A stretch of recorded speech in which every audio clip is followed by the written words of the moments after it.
So,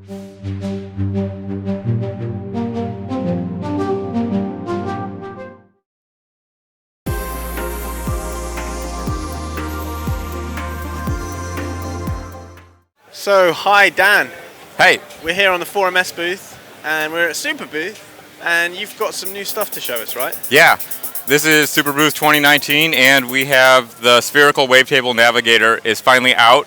It's in stores right now, and I want to show you some of the new things we've added to it, and go over a little basic overview for those of you who weren't here at Superbooth 2018 or who saw the previous versions of it. So here it is. This is a 6-channel synthesizer. It has 6 oscillators, 6 LFOs, and 6 VCAs. You can route the LFOs to the VCAs to create all kinds of sequence type things, and also each oscillator is a wavetable.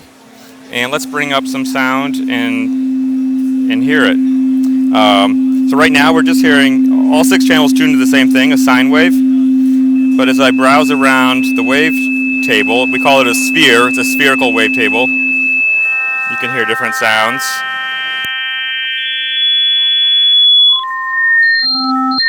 Right.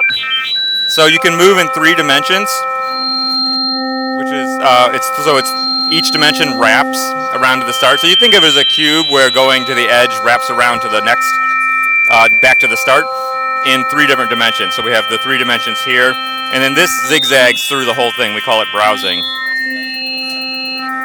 So it's zigging and zagging around the entire sphere or the cube, if you want to visualize it that way. If I push and turn on here, I can pick a different sphere, and we have 12 spheres built in by factory.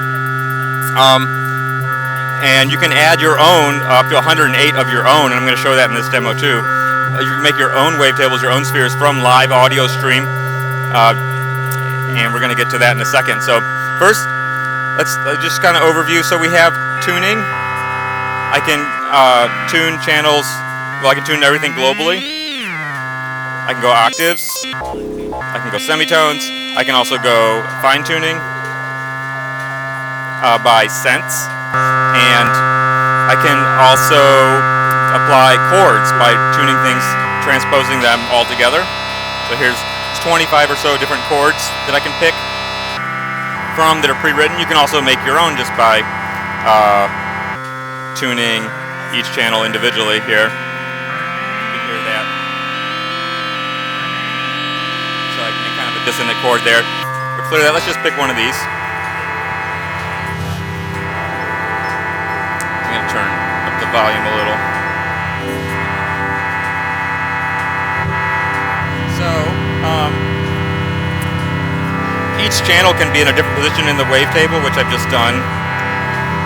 Pushed them around. And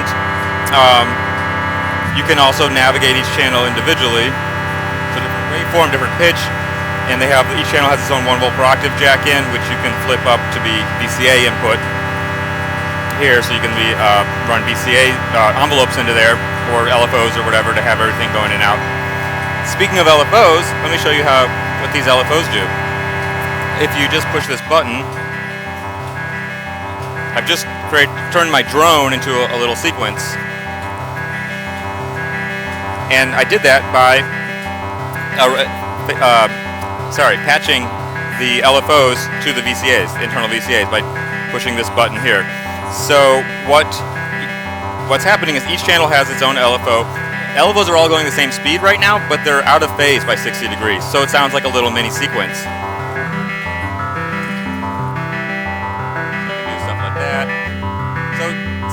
It's not a sequencer like a grid sequencer you might be thinking of. It's a sequence like based on each channel having its LFO be independent. So if I can adjust the speed of one LFO independently, here I'll double time that one, double time this one, right? I can triple time that one, and bring it up an octave so you hear it. Right? And you can also adjust the phase of them. So here I'm going to just reset the phase. That's an advanced key combo that just resets the phase of all of them, so you don't have to do it manually. And here, here are these two that are going together. I can just maybe advance this one a little bit. Right. So you hear, I can change where they land in the measure. So here I'm going to push this one more forward. So I just create a different pattern. Browse through.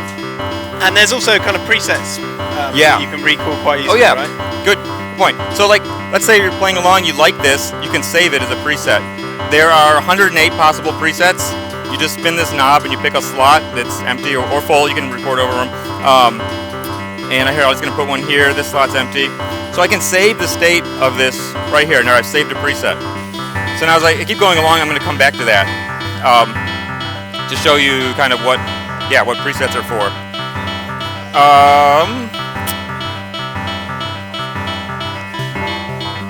So let me show you we also have a note mode. Sorry, I went a little fast there. What I just did is you push these two buttons. You can now play each channel like a note. The top row buttons become like a keyboard. So you can create chords. You also can feed in a 1 volt per octave source or anything here. I'm just going to patch an LFO from a peg in here. And as I run it through here, my notes are automatically triggering as this envelope changes its level. If I speed it up, it goes a little more. Or I could just do one channel.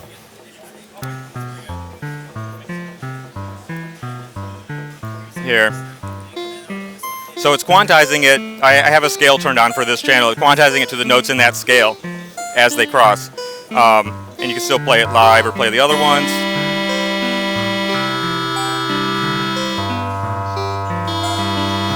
So like that.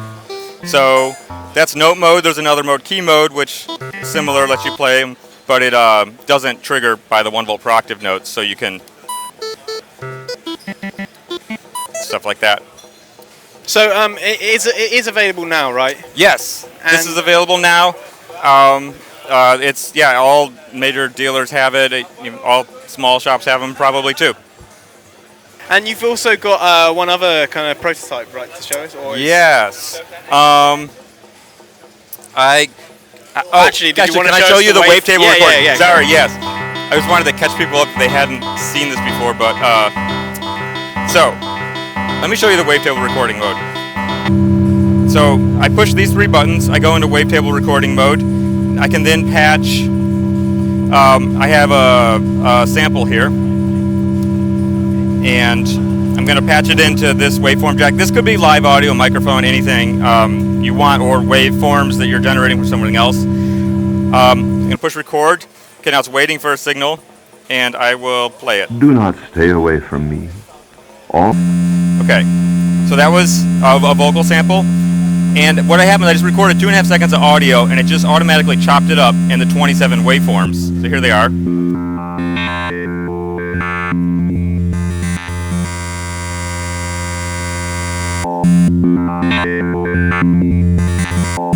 You can hear it almost say, "Do not stay away from me." And I can change where those 27 waveforms come from. I could spread it back so it's just the first half of the sample. Or I could do the last half. If I stay away. I can also apply effects to them. So let's say I'm going through my 27 waveforms, and then I have like this one. I'm like, I don't like that. It's kind of buzzy. So I could apply a low-pass filter to it. Each one of these buttons is a different effect. And then maybe I want some wavefolding on it.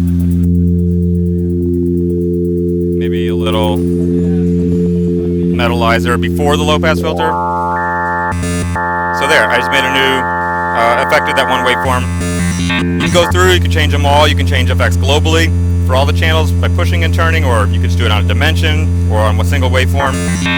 So it's really easy to create your own waveform. It's really easy, and you're listening to it live, and you hear it as chopping between waveforms because that's how you hear the individual ones. But if you hold fine, you can browse like it does in the normal mode. You can also just save it. Like if you like this, pick a slot. These are different. These are not presets. These are spheres. And I just saved it. So now I have. It went right back to where I was, even with the LFOs on. But let's turn that off for a second. So there's the wavetable I just recorded. I can disperse through that. And there is also a desktop program, right? Yes.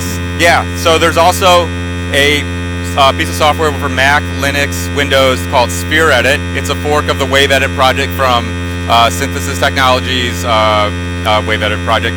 So if you're familiar with that, it's very similar. It just has some features that work well with the SWN, including a button called Play into SWN. So you can create waveforms on there, patch an audio cable out of your computer right into this jack, press Play into SWN, and it will transfer it into the SWN here. So it has a lot more, of course, a computer, so you can use wave files from anywhere and, splice them exactly how you want. So if you need to go in depth like that, you can do that too. But you can essentially do all of what you can do in the program on the front panel. Yeah, there's less effects on the SWN itself, but you can do a lot of the same thing too. And it just depends on your workflow and what how you want to do it. You can do some of both if you want. You have 108 spheres that you can save. So you can save 108 of your own user-created waveforms on here. So there's a lot of possibilities there. Excellent. And so the other module that you've got, right? Yeah. So this is a brand new module. It is the Percussion Interface. The Percussion Interface, and it is a 4HP module designed to work with drum triggers or drums. So we have here, this is just a mic, and we have it clipped on a piece of plastic. I'm just going to tap it. We didn't bring a whole drum set here, but it works great with that too. It has sensitivity all the way from line level to mic, tons of gain. And the level shows you when you're clipping, which is fine for triggering. So you want to set it around there. And it has gate out and envelope out. So let's hear, I'll plug and then also an inverted envelope out. So I could plug this envelope into, let's just use the SWN. How about? So as I hit, I'm browsing the latitude there. If you want to hear, I can browse the pitch or do the pitch of one of these channels. Right? So you can adjust the decay. So it's an envelope generator. I have it in generate mode. I can change the decay of the envelope. It goes very slow to very fast. And you can adjust you can change it, to follow mode where it follows the wave. It's an envelope follower instead of an envelope generator. And also it has a gate out, which I'll use that with my with the sampler here instead. And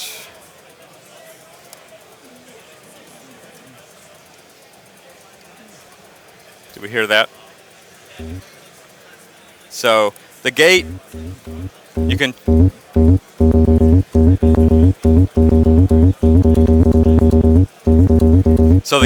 change the pulse width also.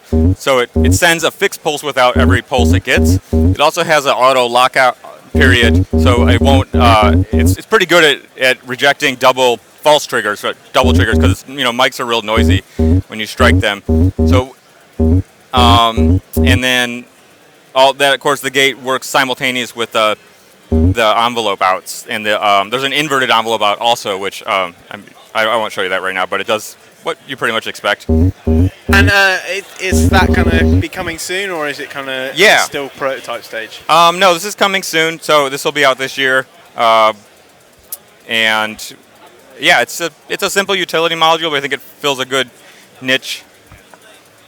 Excellent, Dan. Thank you very much. Thanks.